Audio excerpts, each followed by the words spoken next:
ఏంటండి sweet potato ఎండు చేప పక్కన పెట్టుకున్నాను అనుకుంటున్నారా? ఈ రెండింటి కాంబినేషన్లో ఒక మంచి కర్రీ చేసుకుందామండి.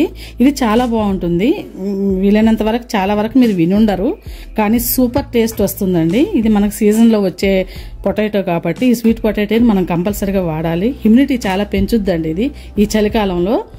ఈ రెండు కలిపి కర్రీ చేస్తే ఒక్కసారి తిన్నారంటే అలా మళ్ళీ చేయించుకొని తింటూనే ఉంటారండి ప్రతిరోజు. అంత బాగుంటుంది. ఈ కర్రీ ఎలా చేయాలో చూద్దాం రండి. మీ కర్రీకి ముందుగా స్టవ్ అంటించి ఒక కళాయి పెట్టుకుని ఆయిల్ వేసుకుందామండి. ఆయిల్ వేడయ్యాక కొద్దిగా మెంతులు వేసుకుందాం.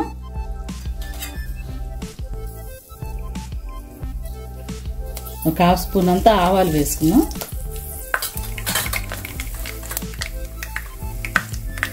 ఒక పావు స్పూను జీలకర్ర అండి. సన్నగా తరిగి పెట్టుకున్న ఒక ఉల్లిగడ్డ అండి, పెద్ద సైజు ఉల్లిగడ్డ వేసి బాగా వేపుకుందాం. చూసారు కదండి, గోల్డెన్ కలర్ రావాల్సిన అవసరం లేదు, ట్రాన్స్పరెంట్గా అయింది కదా. ఇప్పుడు మనం కొద్దిగా కరివేపాకు వేసుకుందాం. అలాగే సన్నగా తరిగి పెట్టుకున్న 2 మీడియం సైజు టమాటాలు అండి, ఇవి కూడా వేసేసుకున్నాం. బాగా మగ్గబెట్టుకున్నాం గుజ్జు వచ్చే వరకు. ఇద్దండి, టమాటాలు బాగా మగ్గిపోయాయి, దగ్గరకు వచ్చాయి. మనం పొడవుగా కట్ చేసుకున్న 4 పచ్చిమిర్చీలు అండి, ఇవి వేసేసుకున్నాం.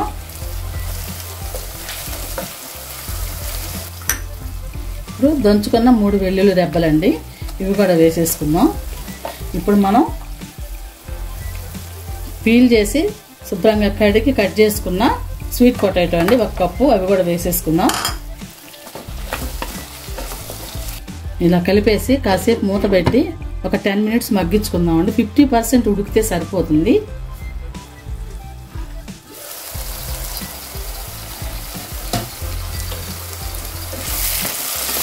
చూసారు కదండి, 50% మగ్గిపోయినాయి బాగా ఈ స్వీట్ పొటాటో.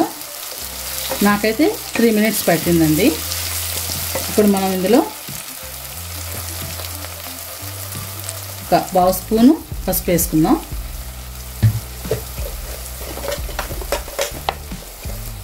అలాగే 2 స్పూన్స్ కారం అండి. కొంచెం కారం ఎక్కువ ఉండాలండి, ఇది ఎండు చేపల కూర కదండి, కొంచెం కారం ఎక్కువ వేస్తే బాగుంటుంది స్మెల్ లేకుండా. 1 స్పూన్ సాల్ట్ వేయాలండి. తర్వాత చూసి ఉప్పు చూసుకొని మళ్ళీ వేసుకుందాం సరిపోకపోతే. ఇవన్నీ వేసి బాగా కలిపేసుకున్నాం కదండి. ఇప్పుడు మనం ముందుగా ఒక నిమ్మకాయ అంత చింతపండు, చిన్న నిమ్మకాయ అంత చింతపండు నానబెట్టి పులుసు తీసి పెట్టుకున్నాం, అది కూడా వేసేసుకుందాం.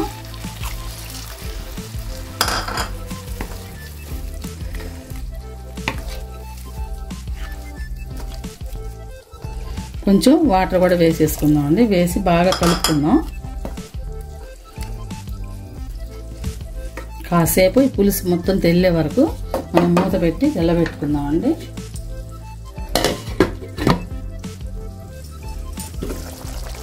ఇదండి, పులుసు బాగా తెల్లిపోయింది కదండి, గుమ్మగుమ్మలాడుతుందండి స్మెల్. ఇప్పుడు మనం శుభ్రంగా కడిగి పెట్టుకున్న తోక చేపలు అండి, ఇవి మేము తోక చేపలు అంటాము. మీరేమంటారో కమెంట్స్లో చెప్పండి. ఈ పులుసులో ఇలా వదిలేయాలండి, కదిలిని అంటే మళ్ళీ ఊడిపోతాయి. ఇట్లా వదిలేసుకోవాలి తెల్లేటప్పుడు.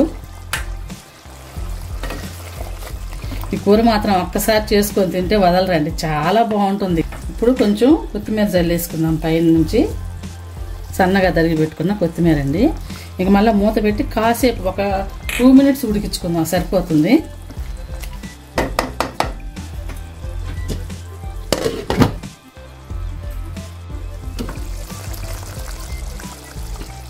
చూసారు కదండి, గుమ్మగుమ్మలాడే స్వీట్ పొటాటో ఎండు చేప కూర రెడీ అయిపోయింది. ఇంతేనండి, చూడండి ఎంత బాగుంది అసలు, కలర్ఫుల్గా చూసేదానికి.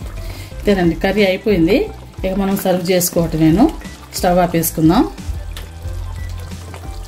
కర్రీ మీకు నచ్చినట్లయితే మీ ఫ్రెండ్స్ అండ్ ఫ్యామిలీ మెంబర్స్కి షేర్ చేయండి. ఈ కర్రీ మీరు తయారు చేసి ఎలా వచ్చిందో నాకు కామెంట్స్లో చెప్పండి.